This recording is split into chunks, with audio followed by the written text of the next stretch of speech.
नमस्कार, जोहार। मैं हूं पूजा। झारखंड की ताजा खबरों में आपका स्वागत है। आज है 16 फरवरी, दिन रविवार। खबरों की ओर बढ़ने से पहले एक नजर सुर्खियों पर। कुंभ के कारण ट्रेनों में बढ़ी जनरल यात्रियों की भीड़। गिरिडीह में पीएम किसान योजना में हुआ फर्जीवाड़ा। 12 साल बाद सिसई आईटीआई में पढ़ाई हुई शुरू। मैया समान योजना के कारण राज्य में पेंशन भुगतान में हो रही देरी। आईपीएल की सैलरी से भी कम है चैंपियंस ट्रॉफी का इनाम।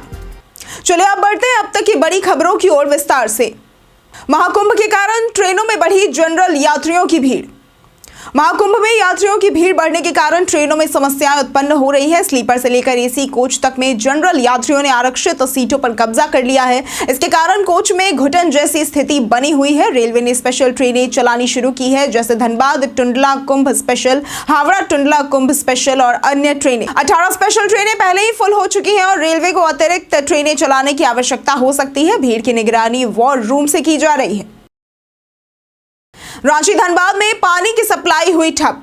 रांची समेत राज्य भर में फरवरी के पहले सप्ताह में गर्मी बढ़ने से पानी की चिंता बढ़ गई है। राज्य के करीब 1 दर्जन नगर निकायों में 15 लाख लोग पाइपलाइन का पानी नहीं पा सकेंगे, क्योंकि जलापूर्ति योजना 2 साल की देरी से चल रही है। इसका मुख्य कारण नगर निकायों में एनओसी न मिलना है, खासकर एनएचएआई से। रांची, धनबाद, जमशेदपुर जैसे शहरों में विभिन्न विभागों से एनओसी न मिलने के कारण जलापूर्ति, पाइप बिछाने और जल मीनार निर्माण में रुकावट आ रही है।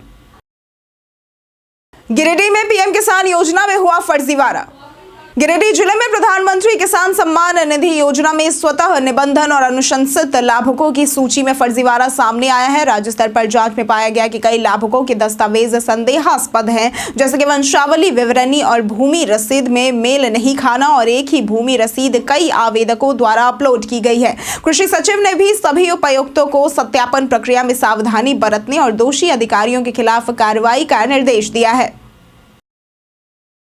स्वास्थ्य मंत्री ने बचाई इस महिला की जान। नारायणपुर के पाबिया केंदुआ टांड गांव में हुए सड़क हादसे में 11 वर्षीय विशाल मुर्मू की मृत्यु हो गई। इस दुखद घटना के बाद मृतक की मां सूरजमणि मरांडी की हालत खराब हो गई, जिन्हें स्वास्थ्य मंत्री डॉक्टर इरफान अंसारी ने सीपीआर देकर बचाया है। मंत्री ने गांव वासियों को मदद का आश्वासन दिया और दुर्घटना स्थल पर स्पीड ब्रेकर बनाने का आदेश दिया। दूसरी ओर सामुदायिक स्वास्थ्य केंद्र गम्हरिया में पुलवामा के शहीदों को श्रद्धांजलि दी गई, जहां कर्मचारियों ने शहीदों की वीरता को याद किया। 12 साल बाद सिसई आईटीआई में पढ़ाई हुई शुरू। सिसई प्रखंड के विश्रामपुर स्थित आईटीआई में 12 साल बाद पढ़ाई शुरू हुई है, जिससे सिसई, बसिया, कामडारा और भरनों के ग्रामीणों में खुशी की लहर है। 11 फरवरी 2025 को जिला नियोजन पदाधिकारी और उपायुक्त की पहल पर 2 ट्रेड, इलेक्ट्रीशियन और फिटर में 65 छात्रों ने अध्ययन शुरू किया। पहले आईटीआई में पढ़ाई शुरू नहीं हो पाई थी, क्योंकि जनप्रतिनिधियों की उदासीनता और विभाग की निष्क्रियता थी, लेकिन अब क्षेत्र के युवाओं को तकनीकी शिक्षा से रोजगार की उम्मीद जगी है। इन 10 टिप्स से स्मार्टफोन प्राइवेसी को रखें सुरक्षित। फोन की प्राइवेसी को मेंटेन करने के लिए कुछ महत्वपूर्ण कदम उठाने चाहिए। सबसे पहले अपने फोन को मजबूत पासवर्ड, पिन या बायोमेट्रिक ऑथेंटिकेशन से सिक्योर करें और 2 फैक्टर ऑथेंटिकेशन यानी कि 2FA का उपयोग करें।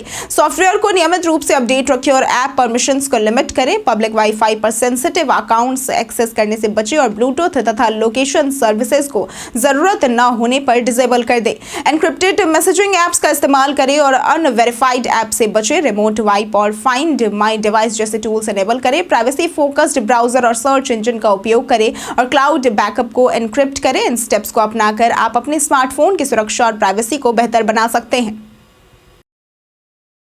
रांची के बैंक ऑफ इंडिया की रामगढ़ शाखा को बड़ा नुकसान। रांची में एक गिरोह ने फर्जी दस्तावेजों के जरिए बैंक ऑफ इंडिया की रामगढ़ शाखा को 6.23 करोड़ का नुकसान पहुंचाया है। आरोपियों ने युवाओं के नाम पर तेल टैंकर के लिए लोन लिया, जिसे क्रेडिट मैनेजर बोंगरा कुमार सिंह ने सत्यापित किया था। सीबीआई की जांच में पता चला कि इन युवाओं को लोन की जानकारी नहीं थी। क्रेडिट मैनेजर ने झूठी निरीक्षण रिपोर्ट प्रस्तुत की, जिसमें वाहन का भौतिक निरीक्षण किया गया था। मामले में 69 गवाहों के बयान लिए गए हैं। साइबर अपराधियों ने बनाई झारखंड समिति की फर्जी वेबसाइट। साइबर अपराधियों ने झारखंड के समिति यानी कि राज्य स्तरीय कृषि प्रबंधन प्रसार सह प्रशिक्षण संस्थान की फर्जी वेबसाइट झारखंड एग्री बनाकर 1523 पदों पर नियुक्ति का विज्ञापन प्रकाशित किया। इस वेबसाइट पर कृषि विभाग के तहत बीटीएम, एटीएम और असिस्टेंट क्लर्क के पदों के लिए आवेदन आमंत्रित किए गए थे। समिति के निदेशक विकास कुमार ने साइबर थाना में प्राथमिकी दर्ज कराई और बताया कि समिति की असली वेबसाइट www.samiti.org फर्जी वेबसाइट पर आवेदन शुल्क भी लिया जा रहा था, लेकिन इसमें कई गलतियां भी थी। राज्य में पेंशन भुगतान में हो रही देरी। झारखंड में मैया सम्मान योजना के तहत महिलाओं को आर्थिक सहायता देने की घोषणा की गई है, लेकिन प्रदेश के बुजुर्ग और विधवा महिलाएं अक्टूबर 2024 के बाद से पेंशन का इंतजार कर रही हैं। पेंशन नहीं मिलने से उन्हें आर्थिक संकट का सामना करना पड़ रहा है। होली के पर्व के करीब आने से उनकी चिंताएं बढ़ गई हैं। सरकार ने पेंशन बढ़ाने की योजना भी बनाई है, लेकिन स्थिति पर अब भी सुधार की आवश्यकता है। जानिए कैसा रहेगा आज झारखंड के मौसम का मिजाज। झारखंड में दिन का तापमान 5 डिग्री से गिरकर 26 डिग्री सेल्सियस तक पहुंच गया है, जिससे तीखी धूप से राहत मिली है। ठंडी हवाओं के प्रभाव से रांची और आसपास के क्षेत्रों में ठंड बढ़ी है। पिछले 24 घंटे में सरायकेला का अधिकतम तापमान 35.1 डिग्री सेल्सियस और खूंटी का न्यूनतम तापमान 7.2 डिग्री सेल्सियस रहा। मौसम केंद्र के अनुसार 20 फरवरी को रांची में बादल छाने के साथ गर्जन और बारिश हो सकती है। अगले 2 दिन में न्यूनतम तापमान में कोई बदलाव नहीं होगा, लेकिन बाद में 2 से 3 डिग्री की बढ़ोतरी भी हो सकती है। कई कारणों से दर्ज है भारत के इतिहास में आज की तारीख।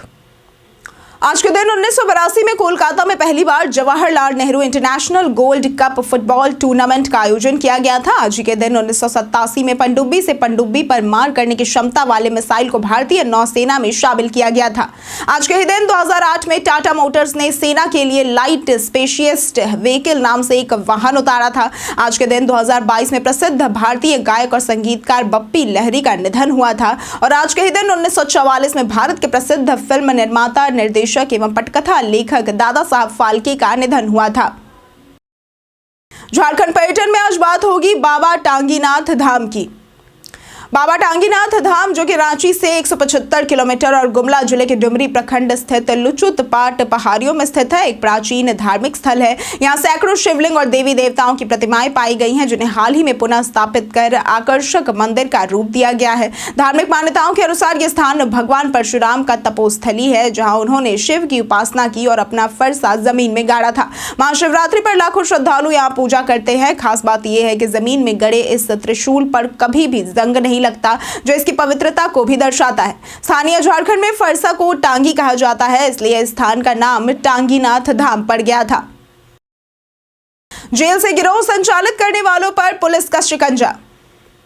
झारखंड पुलिस ने संगठित आपराधिक गिरोह के सरगनाओं और उनके गुर्गों पर शिकंजा कसने की योजना बनाई है। इसके तहत गिरोह के सरगनाओं को एक ही जेल में लंबे समय तक नहीं रखा जाएगा और हर 1-2 महीने में उन्हें शिफ्ट किया जाएगा। पुलिस ने 5 सक्रिय गैंग्स अमन साहू, सुजीत सिन्हा, पांडे, श्रीवास्तव और प्रिंस खान को चिन्हित किया है। गिरोह के सदस्य, उनके सहयोगी और संपत्ति की जानकारी भी जुटाई जा रही है। साथ ही कुख्यात अपराधियों की संपत्ति जब्त करने की तैयारी भी की जा रही है।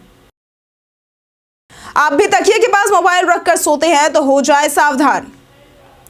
मोबाइल फोन को तकिए के पास रखकर सोने से कई स्वास्थ्य संबंधी समस्याएं हो सकती हैं। मोबाइल से निकलने वाले इलेक्ट्रोमैग्नेटिक रेडिएशन सिर में दर्द, चक्कर और आंखों में दर्द का कारण बन सकती है। इसके अलावा यह ब्रेन ट्यूमर जैसी गंभीर बीमारियों का खतरा भी बढ़ा सकती है। मोबाइल की गर्मी से त्वचा संबंधित समस्याएं उत्पन्न हो सकती है। नींद में खलल भी पड़ता है, क्योंकि फोन की स्क्रीन से निकलने वाली नीली रोशनी मेलाटोनिन हार्मोन के उत्पादन को कम करती है, जिससे नींद की गुणवत्ता प्रभावित होती है और मानसिक तनाव भी बढ़ सकता है। आईपीएल की सैलरी से भी कम है चैंपियंस ट्रॉफी का इनाम।